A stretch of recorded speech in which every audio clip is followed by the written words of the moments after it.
Développez vos connaissances en regardant votre magazine avec WinDev, logiciel professionnel de développement. Zemmour et Nolot, le retour. L'un a publié La Voix, l'autre donne volontiers de la voix. Tous deux ont compris qu'à débattre sans péril, on dialogue sans gloire. Leur livre d'entretien s'intitule justement Au péril des idées. Nous accueillons Edgar Morin et Tariq Ramadan. Bonsoir messieurs. Bonsoir. Au péril des idées, c'est aux presses du Châtelet. Alors c'est un livre à part, non seulement par votre personnalité, mais parce que dans ce livre, vous vous inscrivez dans le temps long. On a plutôt l'habitude des intellectuels médiatiques qui interviennent sur les sujets très brûlants, d'actualité. Voilà, c'est un peu au coup par coup. Là, vous prenez beaucoup de hauteur, de surplomb. Est-ce que Tariq Ramadan, vous pensez que c'est ça le véritable rôle de l'intellectuel, en fait, d'être plus dans la spéculation que dans la réaction immédiate? Non, il y a les deux. Il y a les deux, c'est vrai. Je pense là, je parle plutôt de la première partie. Voilà, la première partie, je pense que nous devons faire ce travail-là. Ce qui manque aujourd'hui au débat intellectuel, transversalement, je dirais dans tous les pays du monde et en France en particulier, c'est la prise de temps, le temps de la réflexion. Edgar Morin a une mémoire phénoménale, il apporte des éléments qui, comprenant le passé, nous permettent de mieux aborder les questions du présent. Donc il faut ce temps-là et je pense que c'est une nécessité. Ça manque au débat aujourd'hui et puis de temps en temps, nous avons à le faire, réagir aux événements et aux réalités contemporaines. Il faut faire les deux. Edgar Morin, vous êtes sur cette ligne. L'intellectuel doit prendre un peu de recul. Écoutez, moi je pense qu'aujourd'hui, les intellectuels, dans un monde qui est livré aux spécialistes, ou bien au calcul, doivent penser, essayer de traiter les problèmes fondamentaux et globaux de notre temps. Ce qui du reste est très difficile et ils peuvent se tromper. Alors je pense que le rôle est dans ce livre, effectivement, on aborde des questions d'actualité, mais en même temps, on essaye de les inscrire dans une réflexion et dans une pensée. Aujourd'hui, je trouve qu'il y a une crise de la réflexion, une crise de la pensée. Les experts voient des morceaux de la réalité qui n'arrivent pas à coller et les journalistes sont pris dans l'immédiat. Et voilà donc, je ne dis pas qu'on a réussi, mais je dis que c'est ça, pour moi, la fonction importante des intellectuels. Le malheur, s'ils ne sont pas tous à la hauteur de cette fonction. Alors, question subsidiaire avant de lâcher Zemmour sur le livre. Vous savez déjà ce qu'il en pense, il doit consacrer un article. Absolument. Quel effet ça vous a fait d'avoir dialogué avec le diable, monsieur Morin? Parce que vous savez, pour beaucoup, Tariq Ramadan, ici, assis à côté de vous, est le diable, alors. D'abord, pour moi, je ne connais pas de diable, véritablement. Et que même... Ouais, le diable est en nous. Et que le diable est en nous. Vous savez, il y a une conception, n'est-ce pas, qui fait que Satan, quand même, il a un bon côté. Dans ce côté négatif, n'est-ce pas, d'ailleurs, dans la pièce La tragédie de l'homme de l'auteur hongrois Mardach, Dieu à la fin dit « Satan, Satan, j'ai besoin de toi, j'ai besoin de ta négativité, de ta critique. » Alors, premièrement. Ensuite, oui, parce qu'il attend une défense plus enthousiaste. Il est déçu. Pour moi, c'était quelqu'un dont je connaissais toutes les critiques, double langage, double pensée, etc. Mais surtout, je pensais qu'il était représenté un courant religieux, je dirais, non pas intégriste, mais disons assez strict. Et moi, je me disais, c'est intéressant de discuter avec quelqu'un qui est coriace, parce que moi-même, je suis parfois un peu coriace. Et donc, j'ai pas trouvé un coriace, ni même un curiace dans ce débat. Et très rapidement, nous avons fraternisé, ce qui a beaucoup étonné Éric Zemmour. Non, ça m'a pas étonné, ça m'a déçu. Parce que, oui, je vais vous dire, parce qu'en fait, le titre, vous auriez dû changer le titre. C'est pas au péril des idées, c'est au confort de la conversation peinard entre amis. Vous êtes d'accord sur tout. Non mais c'est un vrai problème du livre. Autant j'étais d'accord avec vous quand vous dites, et M. Ramadan dit la même chose, il faut prendre de la hauteur, il faut essayer de globaliser les problèmes, parce qu'on règne des experts et des spécialistes. Là, je vous approuve 1000 fois, mais sur le fond, vous êtes d'accord sur tout. Donc il y a une grande déception. Et j'essayais de comprendre, puisque j'ai fait ce papier-là, donc vous voyez, j'étais à découvert, si j'ose dire, avant de vous recevoir. J'essayais de comprendre pourquoi vous étiez d'accord sur tout. Et c'est ça que j'ai essayé de découvrir ça. Et en fait, je crois avoir compris. C'est que ça part de vous, en fait, Monsieur Morin. C'est que comment vous dire, il ne peut pas y avoir de contradiction à partir du moment où vous n'avez plus d'identité. C'est-à-dire qu'à force de dire être français, ce n'est qu'un adjectif, l'universalisme, qui n'existe plus d'étrangers. À force de dire ça, à force de dire qu'il n'y a plus rien, qu'il n'y a plus qu'un monde comme ça, une planète avec des gens qui s'agitent dessus, et qu'il n'y a plus d'identité, qu'il n'y a plus de nation, qu'il n'y a plus de France, il n'y a plus rien. Et donc, Monsieur Ramadan rentrait comme dans du beurre là-dedans, c'est que c'était facile pour lui, évidemment, mais oui. Vous êtes très paradoxal, allez-y. parce que tout d'abord, moi j'ai jamais dit qu'il n'y a plus de nation. Moi je crois à la réalité de la nation. Moi je n'ai jamais dit que tout le monde est anonyme. Au contraire, dans mes autres œuvres que peut-être vous n'avez pas lues, mon livre par exemple qui s'appelle La Voix, je pense que c'est très... Et que non seulement la mondialisation, plus elle s'avance, plus on doit respecter les singularités, les territoires. Je pense que... Non, vous dites quand même... Vous donnez une image, vous n'avez pas compris. Ça y est, j'ai pas compris. Non, vous mais je vais vous dites dire... comprendre qu'il n'y a pas d'étrangers. Attendez, je vous cite. Comprendre qu'il n'y a pas d'étrangers, c'est pour moi le fondement de tout humanisme régénéré. Pour moi, ça veut dire la mort de la nation. S'il n'y a plus d'étrangers, il n'y a plus de nation. Mais non, mais vous arrivez à des déductions trop hâtives. Dans le fond, Montaigne, représentant typique de la culture française, il a dit, pour moi, tout être humain est un compatriote. Est-ce que vous allez dire à Montaigne, vous êtes un définir... Non, écoutez. Non. Mais il n'était pas dans la mondialisation, Montaigne. Il était dans la religion. Montaigne était un descendant de famille juive convertie, qu'on prend pour un typique... Tariq Ramadan, parce qu'il y avait une question pour les deux. Oui, mais attendez. Non, ce que je veux dire... C'est très difficile, mon métier. Un mot, parce que vous avez mis en cause le titre « Le péril des idées », vous avez raison. Alors, c'est vrai que l'éditeur a voulu ce titre, moi j'y croyais pas tellement, mais dans un deuxième temps, je sais que défendre des idées, c'est toujours périlleux. Et moi, même pour ce livre, à propos de ce livre, j'ai reçu quelques insultes de la part de qui vous savez. Donc, je quand même... Et puis, alors, j'ai pris un certain danger, puisque j'étais soi-disant honorable et que lui est un diable, j'ai pris un certain danger à m'exposer dans ça. Donc, il y a un petit péril. Il ne faut pas exagérer. Réponse de M. Ramadan. 3 points très rapides. Le premier, sur le titre, au péril des idées. La question n'est pas de savoir si nous sommes d'accord ou pas. Le fait que nous soyons d'accord, d'abord, c'est une bonne nouvelle. Moi, je trouve pas. Non, c'est une bonne nouvelle. Pourquoi? Parce que ce qui est contenu, le péril des idées, c'est ce sur quoi nous sommes d'accord. Et ce sur quoi nous sommes d'accord, effectivement, ce sont des idées qui sont pas dans l'air du temps et qui provoquent d'ailleurs votre réaction, qui sont plus dans l'air du temps, malheureusement. Malheureusement. Je vais venir. Non, mais par exemple, pour illustrer votre propos. Non, simplement ce qui vient d'être dit. Mais je vais y venir de toute façon. Laissez-moi terminer. Allez-y, je vous en prie. Premier élément, c'est que nous sommes d'accord sur un certain nombre de thèses. Sur la question de la France, sur la question du fait, justement, de pouvoir dire, avant même que l'on construise une idée de la nation qui soit fermée, reconnaissons la communauté de notre humanité. C'est ça que veut dire. C'est une évidence. Non. Mais c'est dans la Bible, tous les gens viennent d'Adam. Voilà. Non, je ne vous parle pas de cette évidence-là.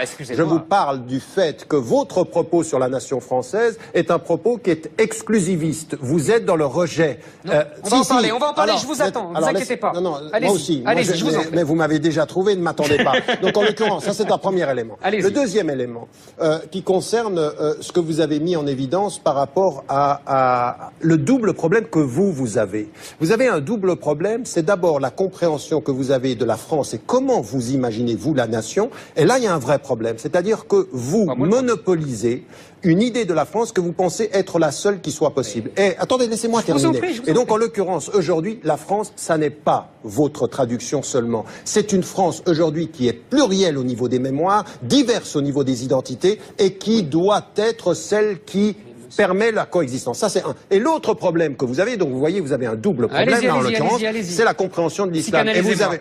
Non, je ne vous psychanalyse pas, je vous déconstruis, ce qui est encore pire. Et en l'occurrence ici,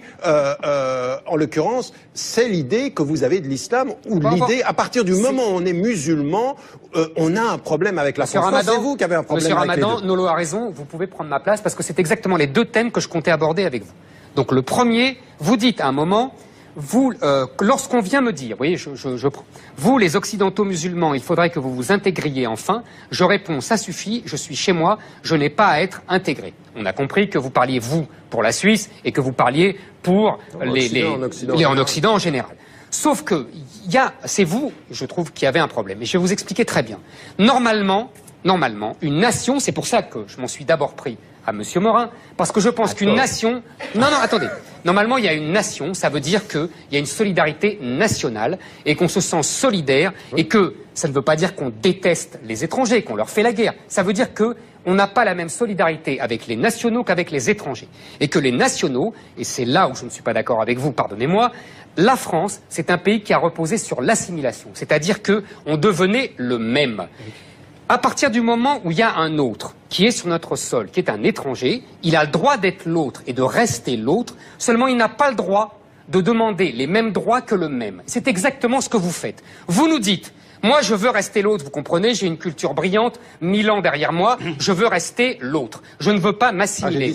Oui, c'est ce que vous dites. Quand vous dites on n'a pas à s'intégrer. C'est une lecture zémorienne de choses que je n'ai jamais dites. Pas du tout. Quand vous dites je n'ai pas à m'intégrer. Vous avez une capacité de lire avec votre esprit des choses qui n'ont jamais été dites. C'est normal, c'est fait pour ça. Monsieur Ramadan. Bah si, attendez. Ou alors écrivez un livre sous mon nom. Non. Quand vous dites, je réponds, ça suffit, il faudrait que vous vous intégriez, je suis là. Vous n'êtes pas, ça ne suffit pas. Non, vous ne pouvez pas être à la fois l'autre et le même. Écoutez. Mais non, c'est pas trop. Je suis désolé, c'est un problème fondamental. Je rappelle que les invités sont là. Bah oui, en l'occurrence, il n'y a jamais dans mon discours une question de l'autre qui est le même. Mais non, mais laissez-moi terminer. Bah non, mais parce que c'est faux. Ah, vous savez mieux que moi ce que je pense. Moi, je vous lis. Non, Monsieur Ramadan, je jamais dit. Monsieur Morin. En l'occurrence, laissez-moi terminer. La première des choses, c'est que quand je dis je suis déjà intégré, je suis déjà chez moi, qu'est-ce que je dis? Je dis que la citoyenneté, elle est acquise, le respect de la loi commune est acquis, et que ce que je veux aujourd'hui, c'est qu'on applique, par exemple, la laïcité pour tous de façon égalitaire. Et que sur le plan, laissez-moi terminer, sur le plan du travail, sur le plan de voilà ce que je veux dire, et qu'aujourd'hui, l'histoire commune de la France, c'est des mémoires plurielles qu'il va falloir reconnaître. Non. Oui, vous ne pouvez plus aujourd'hui. Non, mais je suis pas d'accord. Excusez-moi, je suis pas d'accord avec vous. Non, mais parce que vous faites en fait un blocage sur la mémoire de Français qui sont français autant que vous, qui sont juste immigrés de moins longue date parce que vous êtes aussi immigrés et qui ont intégré à la mémoire française, la mémoire de l'Algérie, du Maroc et autres. Et ça fait partie de la France. Ça c'est un. Donc il n'y a pas d'autre. Ça c'est la France. C'est vous qui décrivez l'autre parce que vous avez réduit la France. Deuxième élément. J'ai pas terminé. Deuxième élément qui me paraît aussi déterminant ici, c'est que quand je dis arrêtez de me dire systématiquement intégrez-vous, regardez ce qui est en train de se passer sur la terre. Je vous dis assimiler. Non, mais assimiler c'est quoi? Assimiler c'est que je fasse quoi? Je vais vous donner un exemple. Que je ne pratique plus ma religion? Pas du tout. Ou que je change mon prénom? Pas du tout. Vous aimeriez que je m'appelle Eric avec la tête que j'ai? Absolument, par exemple. Mais moi aussi j'ai une tête. Mais ça c'est un argument bidon, monsieur Ramadan. Non. Moi aussi, j'ai la même tête que vous. Non, concrètement. Monsieur Ramadan, je vais vous donner un exemple concrètement. Sur le marché de l'emploi, des jeunes. Et ben justement. Non, laissez-moi terminer. S'il s'appelait François au lieu de Mohamed, il serait plus en. Je vais vous dire une chose. Que ça vous plaise ou non. Concrètement, ils envoient leur CV. Ils arrivent, ils n'ont pas d'accent. Même où ils sont au téléphone. Quand on voit même pas leur prénom, leur faciès, ça marche pas. Et vous le savez très bien. Je veux la réponse d'Edgar Morin. C'est faux, monsieur Ramadan, je ne suis pas d'accord avec ça. J'ai le même faciès que vous, on est sémites tous les deux. Je suis désolé. À vous dire que je reprends la formule de Jaurès disant un peu d'internationalisme éloigne du patriotisme et beaucoup d'internationalisme rapproche du patriotisme. Et Jaurès disait la nation me est seule bien des sentir pauvres. citoyen du monde ne m'empêche pas d'être profondément citoyen français. Ça ne m'empêche pas d'avoir mes ascendances qui sont juives, qui sont espagnoles, qui sont italiennes, mais je suis fondamentalement français, mais j'ai plusieurs facettes dans mon identité. Alors, c'est vrai que la solidarité nationale, mais ça j'ai jamais nié, parce que vous avez caricaturé mon propos. Heureusement que j'ai mes œuvres pour moi. Alors, maintenant, je veux dire que c'est vrai qu'il y a une solidarité, mais nous sommes entrés dans une époque de solidarité de tout le genre humain, nous vivons les mêmes périls, les mêmes problèmes, et ce côté qu'il faut rendre compte. Alors, voilà un petit peu, il faut être européen, il faut être citoyen du monde, et moi je pense que c'est ça, mais je pense que même l'Europe est une province de la planète, que la France est une province de l'Europe, mais je ne nie pas du tout ni l'État national, ni la réalité. ni la culture française. Mais ce que je veux dire, c'est que dès que la France s'est constituée comme nation, elle était multiculturelle. Non. Parce qu'il y avait les Flamands, il y avait les Alsaciens, il y avait des gens des peuples qui ne parlaient pas la même langue, mais qui étaient très différents. Attendez, ils ont été francisés en cours de l'histoire. Ils ont été francisés sur 1000 ans, bah oui. Elle est une et multiculturelle. Non, elle est dans la multi-ethnique, elle est pas multiculturelle. Du Maroc, par exemple, le Maroc est multiculturel parce qu'il y a les Berbères, il y a les Français, ça c'est multi-ethnique, vous confondez multiculturel et multi-ethnique. Brésil. Mais la ça n'a rien à voir. Écoutez, il faut comprendre que l'unité va de pair avec la diversité. Eric, on avance. C'est l'unité dans la diversité et la diversité dans l'unité. Messieurs, contrairement à ce que dit Zemmour, vous avez des points de désaccord. Moi, j'en ai relevé au moins, et pas des moindres. Non, mais sur la laïcité, vous ne dites pas exactement la même chose sur la laïcité. Vous tenez, Tariq Ramadan, à distinguer entre laïcité et laïcisme, et Edgar Morin n'est pas tout à fait sur la même ligne. Alors d'abord, votre définition de la laïcité. Non, oui et non, parce qu'au départ, il a exposé la laïcité, et moi, ce que j'ai mis en évidence, c'est que ce que j'aimerais, ce qu'est la laïcité du point de vue historique et du point de vue légal, c'est l'application égalitaire sans qu'une religion s'impose à l'État, et la gestion égalitaire de tous les cultes. Et ça, je le veux. Je demande à la France de l'appliquer. Ce qui me gêne aujourd'hui, c'est que, eu égard pas simplement à cause de l'islam, à cause de la relation de l'État avec le catholicisme, à cause en l'occurrence de toute la relation qu'il y a même avec le colonialisme, c'est-à-dire cette confusion qu'il y a aujourd'hui entre l'origine arabe ou africaine et l'islam. Et ça, il faut complètement l'opposer. Edgar Morin le dit très très bien, je suis d'accord avec lui sur ce point-là, c'est d'abord des personnes, des individus, donc il ne faut pas les réduire à leur religion. Et on en est arrivé aujourd'hui sur la question de la laïcité, chez certains intellectuels, à confondre le cadre qui devait permettre le pluriel à un cadre stigmatisant qui stigmatise la religion musulmane et qui, pas seulement la religion musulmane, qui voudrait que la laïcité soit finalement une laïcité de combat qui ne veuille plus le religieux, comme si le religieux devait disparaître. Je suis pour la visibilité de tous et non pas la disparition de tous, mais dans un cadre pluriel. Et ce que je veux à l'école, et on en a parlé de cela aussi dans le livre, c'est l'enseignement du fait religieux. Il est important, pourquoi? Parce que quand vous vivez en France aujourd'hui, vous rencontrez des hindous, des bouddhistes, des juifs, des chrétiens, des musulmans, des athées, des agnostiques, et vous leur dites vous êtes libres. On est libre que quand on a la connaissance de la diversité, et faire que cette pluralité se soit dans l'ignorance, ça crée exactement ce que crée Zemmour par son discours, des conflits. Vous avez plus un problème en fait avec votre idée de la France qu'avec... Il va vous répondre, mais d'abord Edgar Morin. Sur cette question de la laïcité. La laïcité, pour moi, elle est fille de la pensée critique et interrogative de la Renaissance, fille des Lumières. Et si vous voulez, la laïcité n'a pu s'imposer qu'en refoulant le pouvoir hégémonique, le pouvoir inquisitorial, le pouvoir prohibitif de la religion. En ce qui concerne la France, c'était le catholicisme. La laïcité, c'est d'abord une conquête de la liberté. Ça, c'est un point principal. Maintenant, je dis que dans la laïcité française, elle a besoin de se ressourcer à sa source interrogative et critique. Pourquoi? Parce que les instituteurs du début du XXe siècle croyaient que la raison, la démocratie, le progrès allaient ensemble par une loi inéluctable de l'histoire. Ils se rendaient pas compte qu'il y avait des maladies de la raison, que la démocratie était fragile, etc., que le progrès n'était pas une loi de l'histoire. Donc il faut régénérer la laïcité. Et en ce qui concerne l'enseignement, comme depuis la préhistoire, il y a des religions, et dans toutes les sociétés, même les plus techniques, il y a des religions, le fait religieux est un fait anthropologique qui nous intéresse sur la société et l'humanité. Alors, voilà ma laïcité. Très bien. Monsieur Morin, quand vous faites l'historique de la laïcité, la Renaissance, les Lumières, je suis tout à fait d'accord avec vous, et vous oubliez simplement que, en fait, elle naît dans le christianisme, dans la phrase de Jésus, il faut rendre à César ce qui appartient à César et à Dieu ce qui appartient à Dieu, dans l'histoire du Moyen-Âge européen, qui est le conflit entre le pape et le roi, avec ces deux pouvoirs, dans même la naissance du christianisme, qui fait que dans 3 ou 4 siècles, elle ne s'est pas identifiée au pouvoir puisqu'elle était dissidente par rapport à l'Empire romain, toutes ces choses-là que n'ont absolument pas connu l'islam, qui a toujours confondu le pouvoir temporel avec le pouvoir religieux, qui n'a jamais connu cette séparation des deux pouvoirs, jamais, et qui en plus a fait une société complètement régie par le Coran, qu'une société religieuse, et qui, je dirais, quand vous dites tout à l'heure, vous dites « je veux la visibilité de tous », ça prouve que vous n'avez rien compris à la laïcité. La laïcité, c'est justement... La disparition de tous. Exactement.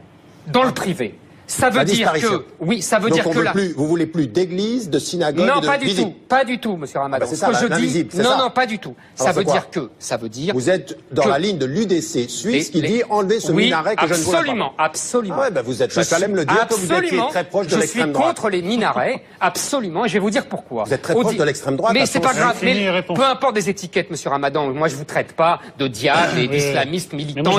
Je dis pas que vous mettez des bombes partout. Alors, je m'en moque de vos étiquettes, mais je vais vous dire, au 19e siècle, quand les juifs et les protestants ont fait des temples et des synagogues, on les a obligés à mettre leurs églises, leurs temples, leurs synagogues dans les immeubles, pour que justement il n'y ait pas de visibilité à l'extérieur. Je ne vois pas pourquoi les mosquées n'auraient pas le même régime. Donc je suis contre les minarets. Attendez, je finis. Et simplement, quand vous nous dites qu'il y a un problème, parce que vous dites que j'ai un problème avec la France et avec l'islam, mais vous avez un problème avec la réalité.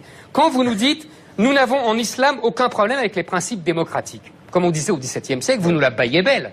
Parce que, dans l'idéal, vous nous inventez un islam qui n'existe pas, qui n'a aucune réalité. Dans la réalité, il n'y a aucun pays musulman qui soit démocratique. Eric, on a compris où tu veux en venir.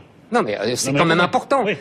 Dans la réalité, c'est... Attendez, mais vous pouvez pas simplifier les choses comme ça. Je simplifie pas. Il n'y a pas de pays... Il y a l'idéal, ramadanesque, et il y a la réalité de l'islam. D'abord, premier élément, ce que vous dites de l'islam sur le fait de la séparation des autorités, vous devriez peut-être lire un peu Alain de Libera et lire un tout petit peu toute la réflexion qu'il y a... Moi, j'ai lu Bernard Lewis, Bernard Lewis, il dit quel est le problème avec l'islam? Il a un problème avec l'islam, vous êtes deux. Donc maintenant, laissez-moi terminer. Laissez-moi terminer sur cet élément-là. Sur l'histoire de la séparation des autorités, c'est aussi vieux que l'islam, et je le dis dans les livres, vous devriez lire d'autres livres. Deuxième élément, c'est sur les questions de... Vous me dites, il n'y a pas de pays majoritairement musulmans qui soient démocratiques, pas il y a de pays arabes. Qu'est-ce que vous dites de... La Turquie. Non mais la Turquie, elle l'est un peu plus. Oui, le Sénégal, c'est pas majoritairement musulman. L'Indonésie, c'est pas majoritairement musulman. Le Malaisie, la Turquie. Mais vous avez une histoire. Vous lisez les livres comme vous regardez Le Monde, c'est-à-dire de façon réductrice pour confirmer ce que vous vouliez montrer avant. Alors évidemment, quand on regarde Le Monde avec les arguments qu'on avait avant de le regarder, on ne regarde que ce que l'on voulait chercher. Deuxième élément, si je peux me permettre, c'est sur la question de ces principes de la démocratie. Ce que je dis aujourd'hui, c'est que nous devons regarder aussi l'histoire. Je défends, pour ce qui me concerne, un État civil démocratique partout. Mais ce que je veux aussi, c'est que nous, dans le monde arabe, nous soyons autocritiques sur les perversions des dictatures. Aujourd'hui, on n'a pas de démocratie participative. Dans le monde arabe, on a des dictatures participatives. Exemple, l'Algérie aujourd'hui. Mais le problème que j'ai aussi, c'est que ce que j'aimerais, c'est que de là où vous êtes, patriote français, vous ayez le discours critique par rapport au gouvernement français qui a soutenu des dictatures en Tunisie, soutenu des dictatures. Mais parce que c'est ça aussi qui est important. Mais ça, c'est de la géostratégie, j'en ai rien à faire. C'est de la réelle politique. Messieurs, le général de Gaulle, il soutenait les dictatures, j'en ai rien à taper. Je ne me soucie pas des régimes à l'étranger, moi. Messieurs, je me soucie de mon régime en France. Vous venez de me dire qu'il n'y a pas de pays majoritairement musulmans démocratiques. C'est parce qu'on discute de l'islam. Contradiction. Non, pas du tout. Interdiction de déborder. Une question pour chacun d'entre vous. Est-ce que les Français de confession musulmane sont démocrates? Il faut leur demander. Je vous le demande à vous. Ils ont un problème avec la démocratie. Moi, je pense que le Coran a un problème avec la démocratie et l'islam. Répondez à la question. Non, les citoyens, si citoyens français, ils peuvent voter. Edgar Morin a la parole. J'en sais rien, moi. Merci de l'avoir reconnu. Nous avons besoin d'un minimum de réflexion historique. Il faut se rappeler que l'Église catholique a été d'une intolérance formidable au Moyen-Âge et même au-delà. Et que dans le fond, c'est en son nom qu'ont été expulsés ou convertis les juifs ou les musulmans un peu partout. Alors qu'à la même époque, l'islam était tolérant pour les chrétiens. Non mais attendez, qu'est-ce que je veux dire? Qu'est-ce que je veux dire? Je veux dire que tout ceci doit être historisé. Le stade où nous sommes arrivés, c'est pas le stade où est arrivé l'islam, parce qu'elle a été congelée par le colonialisme, par l'immobilisme, par tout ça. Elle n'a pas été congelée par le colonialisme, ce Morin. Elle a été congelée par lui-même. L'islam a été congelé par lui-même. C'est les musulmans qui ont décidé de fermer la porte de l'interprétation. De quoi vous parlez? Mais oui, mais vous savez très bien de quoi je parle. Mais vous savez très bien la petite semaine. Il n'est pas fermé. L'Ijtihad n'est pas fermé. Le mot de la fin est pour vous. L'islam est resté immobilisé, congelé historiquement après les grandes époques de Perse, d'Irak, etc., et de Grenade et d'Andalousie. Maintenant, cet état historique, nous l'avons dépassé en critiquant et en dépassant le catholicisme et en affaiblissant la laïcité. Vous faites pas la même chose avec tous ceux qui veulent, comme Tariq Ramadan, non pas la laïcité, mais qui veulent un système humaniste. Et je viens sur ce mot d'humaniste et qui reconnaît la pleine humanité des autres. Tous ceux qui font un effort pour dire qu'on n'interprète pas littéralement. Parce que ceux qui interprètent littéralement la Bible, ils vont justifier le génocide qu'a fait Josué, n'est-ce pas, en massacrant les Cananéens. Je veux dire qu'on les textes, on interprète la Bible, on interprète les évangiles. On doit interpréter aussi le Coran. Et bon, mais non, mais c'est voilà. Interdit d'interpréter le Coran. C'est la parole de Dieu. C'est Dieu directement. Merci, messieurs. Cette réunion des trois monothéismes fut extrêmement stimulante. Je renvoie vers votre livre d'entretien au péril des idées. C'est aux presses du Châtelet. Mais après avoir parlé politique, géopolitique ou laïcité, il est enfin temps d'aborder les choses sérieuses. Le football. C'est l'une des plumes les plus expertes et les plus redoutées du journal L'Équipe. Il vient de faire paraître Petites et grandes histoires de la Coupe du Monde. Mais pourquoi fallait-il inviter Vincent Duluc? La réponse en 5 points et pas un de plus.